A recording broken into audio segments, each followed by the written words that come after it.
Come in. Sit down for a moment. I don't need much from you, just your presence. Just a few quiet minutes together. You and me, before the world starts pulling at you again. My name is Walter Okafor, and I am 81 years old. Finally, after 81 years on this earth, I found the thing I had been looking for since I was a young man, standing in a field in Nigeria, wondering what on earth his life was supposed to mean. And when I found it, I laughed. I laughed until my eyes filled with tears, because it had never moved. Not once. Not a single day. It had been there all along, waiting for me with the patience of something ancient and unshakable. But I am getting ahead of myself. Let me take you back. Not too far, just far enough for you to understand why this matters.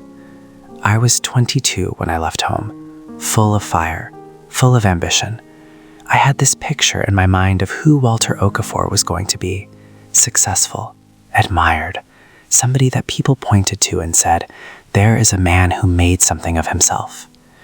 And so I chased it. I chased it across 2 continents. I built a business. Then I lost it.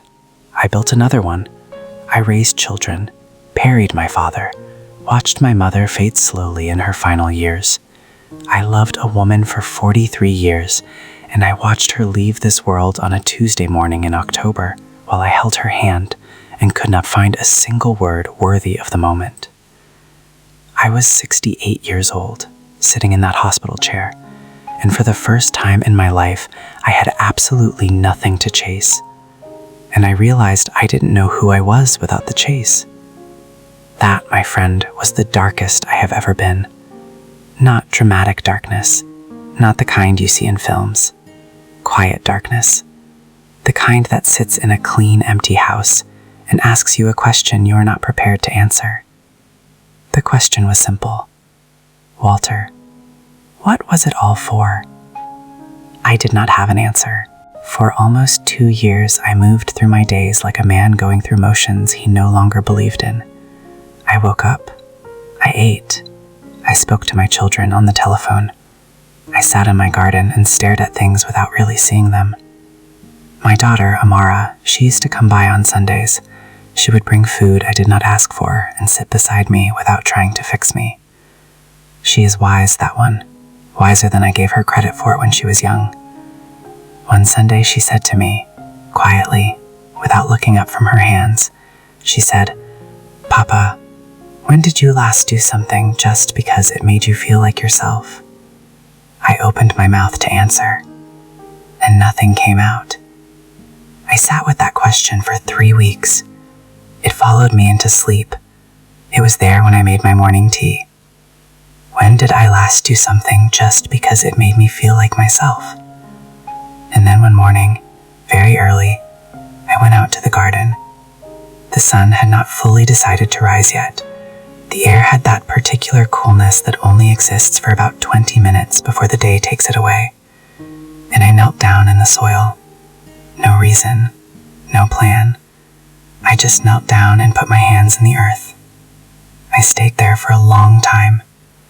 And somewhere in the quiet, I felt something shift inside my chest. Something old and warm. Something I recognized but could not name. Like hearing a song from your childhood coming from a room down the hall. I stayed in that garden all morning. I planted things I had no certainty of seeing bloom. And I did not care. For the first time in years, I did not care about the outcome. I just wanted to be there, in that soil, with my hands doing something honest. That was the morning I began to come. What I found over the months that followed was not something new. That is what I want you to understand. It was not some revelation I had never had access to. It was not wisdom that only becomes available to you at 81. It was simply me, the real one, the one underneath all the striving and the proving and the building and the losing. The one that existed before the world told me what a man should be and what success was supposed to look like, and how much I needed to accomplish before I could afford to rest. I found in that garden that I had always loved growing things. I had known that as a boy. My grandmother grew tomatoes and cassava and a particular yellow flower whose name I never learned, and I used to follow her through the rows of plants, feeling a deep, unreasonable happiness that I could not explain. Somewhere around the age of 20, I decided that was not enough.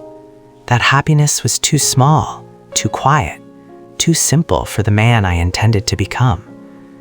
60 years later, on my knees in the morning cold with soil under my fingernails, I understood what I had given up in that decision. Not just gardening, myself. I had traded myself for an idea of myself. And the extraordinary thing, the thing that made me laugh until I cried, is that it was waiting for me, patient, unhurried. All those decades, through everything, the thing I was looking for never left. I was the one who left. I want to tell you what my life looks like now. I am up before the sun most mornings. There is something about the early hour that belongs only to people willing to meet it. My garden is not large. It is not impressive by any measure, but it is alive, and I tended every inch of it with my own hands. And when I walk through it in the low morning light, I feel a peace that I do not have language precise enough to describe. My grandchildren come sometimes, and I teach them the names of things, not because they need to know, just because it is a pleasure to say the words out loud. This is basil. This is lavender. This is the yellow flower your great-great-grandmother grew, and now we grow it too, and that is how love travels through time. I write in the evenings, nothing for anyone else, just for me, pages that no one may ever read. But the act of writing them, of sitting with my own thoughts and trying to make them honest, that is one of the finest things I have done in my life. I wish I had started earlier, but I am glad I started. That is the only thought I carry about time now. Not regret, just gladness. I do not know what you are carrying today. I do not know how heavy it is or how long you have been holding it. But I found something to be true after 81 years, and I would be dishonest if I kept it only to myself. The human spirit does not expire. That is what I learned in my garden. It does not reach a point where it becomes too old or too tired or too late to renew itself. It waits, sometimes for years, sometimes for decades, but it waits, with a patience that is honestly more faith than I ever managed to have in myself. Whatever you have been searching for, whatever you put down long ago because the world convinced you it was too small or too simple or not enough, I would ask you only to consider this. It may still be there, unhurried, unchanged, waiting. Not out there somewhere beyond the horizon, not waiting to be earned or discovered in some distant future version of your life. Closer than that, as close as your own 2 hands in the morning soil. Thank you for sitting with me today. You did not have to, and I am glad you did. Go gently now. There is still time. There is always still time.